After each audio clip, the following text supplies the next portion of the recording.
Alright, hello, I'm Ted, and here I've got Joe Godard, and I've got Christian Finnegan here with us, and we're talking about the iPhone 4, and Christian has one of these, oh so sweet. It just arrived, I just got it yesterday. With weird antennas, supposedly. What's really crazy is that 2 years from now, people will be looking at this as if I'm holding up like a Betamax. Be like, what? Look at that clunky, ridiculous, massive phone he has. It's that fast. Yeah. Right, everything will be embedded into your brain, so it'll be like, you still have to hold the device? Techno envy.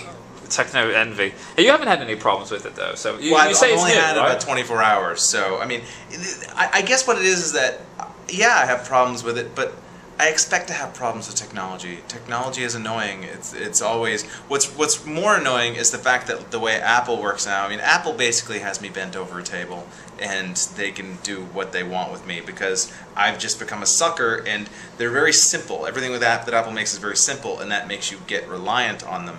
And I can't sync this to my computer yet because my computer doesn't have the right operating system, and so that means I have to buy more Apple Are you on a products. Windows or are you on an Apple? No, I'm on a Mac, but I just don't have Snow Leopard. Yeah, Snow Leopard. I'm still on Snow Leopard. I love that name. I'm on Sand Iguana or whatever. I don't know. Sand Iguana. I'm Right. on. Black Cheetah. Yeah. Something right. So, so you're using this thing. You were mentioning to me earlier off camera. You were talking about how you don't even really use the phone feature that much. It's like you're waiting in lines and playing games and things. People talk about the dropped calls, and that's fine. I mean, yeah, that's obviously annoying, and you don't want calls to get dropped. But that's not. I would say that my sort of other, I would say that I use my phone for things other than calling more than calling at this point. Like it's way more important to me as a time-wasting device than it is a way to actually call and order Chinese food.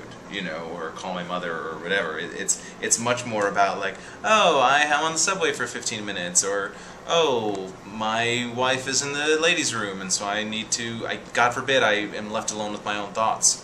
It's a scary concept. At something. Yeah. And well, what about you, Joe? Because I mean, you remember a time before all of this, I'm assuming. Yes. So, how much do you embrace the new technology, and are you up to date with it? Are you using it a lot? I love it. I'm not so great with PCs.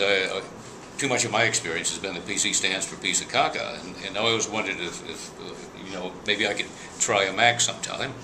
But I love all the new technology. I can't imagine what we did without photocopy machines and cell phones. Mm-hmm. You don't recall carbon paper, do you?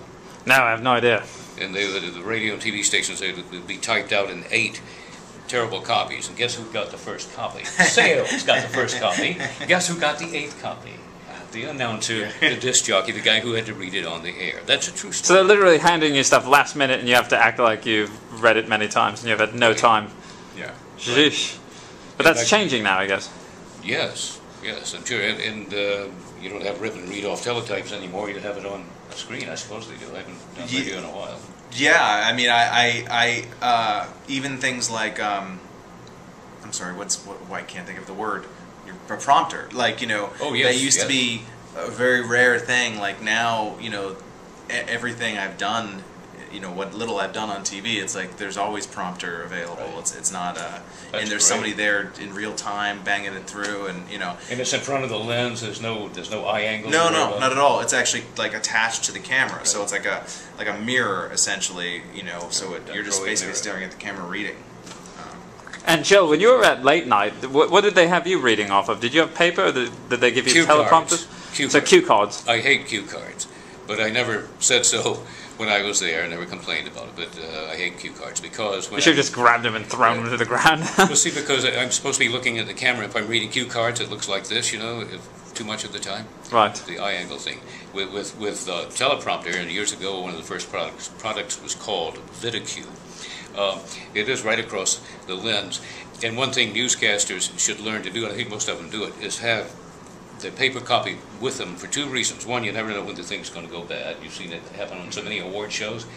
But also, you need to look down at your copy as if you're looking at your copy and back up once in a while, or people's eyes will start watering. Oh my gosh. You have like a crying announcer. It's like taking a breath. It's like a rest in music. Yes. Yes. So. And it gives the illusion that these newscasters have actually prepared something and that they're not just literally reading news. Right.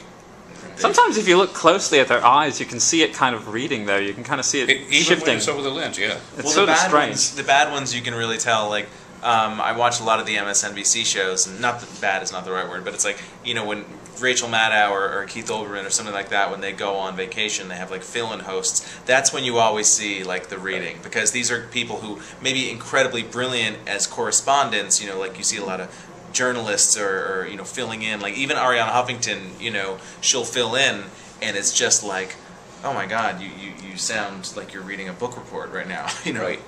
Right. But I don't know how to get around that, but if you're an anchor man, unsolid advice: be sure to look down once in a while. I think most of them do. I think even still, like broadcast news, you know, that Albert Brooks movie is great. James L. Brooks rather, but Albert Brooks is in it. Where William Hurt gives Albert Brooks, like, you know, tips on how to be an anchor man, right, and it's the even code. still, it's like the code and finding one word to punch in every sentence and all that. It's like that's all legit, you know.